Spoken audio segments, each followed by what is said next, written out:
É melhor nunca sonhar para evitar a dor, ou então viver intensamente um instante mesmo sabendo que ele vai acabar. Existe um tipo de solidão que não faz barulho. Ela não aparece como um abandono explícito, nem também como uma tragédia. Ela existe quando alguém observa o mundo de fora, desejando profundamente participar dele, mas sem saber muito bem como fazer isso. É nesse espaço silencioso que Fyodor Dostoiévski constrói o seu livro Noites Brancas. Publicado em 1848, o livro nos apresenta um personagem sem nome que se denomina apenas como o Sonhador. Um homem comum que vive em São Petersburgo, mas cuja verdadeira vida lhe acontece dentro da sua própria imaginação. Ele caminha pelas ruas como quem conversa com toda a cidade. Ele cria histórias, projeta emoções, transforma pequenos encontros em grandes significados. Não porque ele seja ingênuo, mas porque sonhar é a única forma que ele encontrou de não se sentir invisível. E então, em uma noite aparentemente comum, algo muda. Ele conhece Nastienka. E pela primeira vez, aquilo que sempre existiu apenas na fantasia ganha forma real. Mas Noites Brancas não é uma história de amor no seu sentido tradicional. Ela é uma história sobre o que acontece quando alguém que vive de sonhos encontra, mesmo que por um breve momento, a possibilidade concreta de ser amado. E durante 4 semanas os dois conversam, compartilham suas histórias, seus medos, as suas esperanças. Existe uma intimidade quase que imediata entre eles. Uma intimidade que não foi construída pelo tempo, mas sim pela necessidade emocional que eles tinham de serem, enfim, compreendidos. O nosso sonhador, ele se apaixona então não apenas por Nastienka, mas pela sensação de finalmente existir para alguém. E talvez esse seja o ponto mais doloroso de todo o livro. Porque Dostoiévski ele não escreve sobre o amor correspondido. Ele escreve sobre o amor que desperta alguém, mesmo que esse amor não permaneça a vida toda. Nastienka também carrega a sua própria espera. O seu coração pertence a outra história, a uma outra promessa, a um outro homem que pode ou não voltar. E enquanto ela espera, ela encontra no sonhador um tipo de abrigo emocional. Alguém que a escuta sem exigir, que oferece presença sem cobrar futuro. E existe uma delicadeza enorme em tudo isso. Mas também existe uma assimetria silenciosa. Enquanto ela encontra conforto, ele encontra esperança.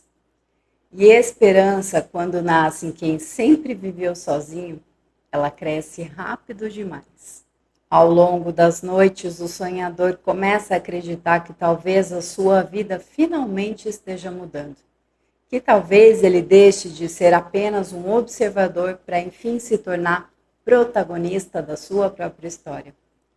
Só que Dostoiévski ele nos lembra de algo que muitas vezes a gente se recusa a enxergar.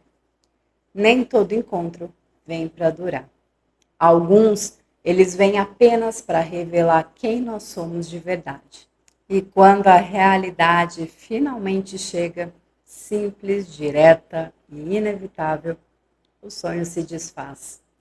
Nastienka segue o seu caminho que sempre foi dela. E o sonhador, ele permanece ali. Mas o mais impressionante é que o livro, ele não termina em revolta. Não existe amargura de verdade.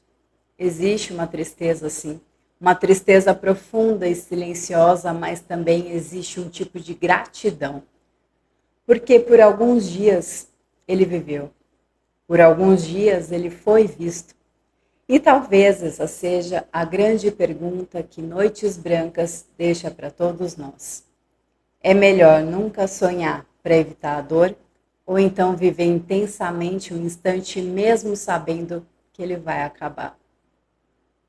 Dostoiévski ele parece sugerir que a experiência emocional, mesmo que breve, ela já transforma quem nós somos.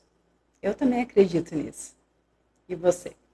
O nosso sonhador, ele volta então à sua solidão, mas ele não é mais o mesmo homem que a gente encontrou lá no início do livro. Ele agora sabe que é capaz de sentir, capaz de amar e também capaz de se conectar. A fantasia deixa de ser apenas fuga e passa a ser memória. E existe algo muito contemporâneo nisso tudo. Quantas pessoas hoje vivem como esse sonhador?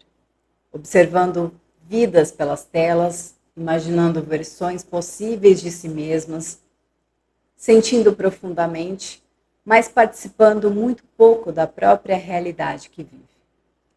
Noites Brancas, ele ainda continua tão atual porque ele fala sobre essa fronteira delicada entre imaginar a vida e realmente vivê-la.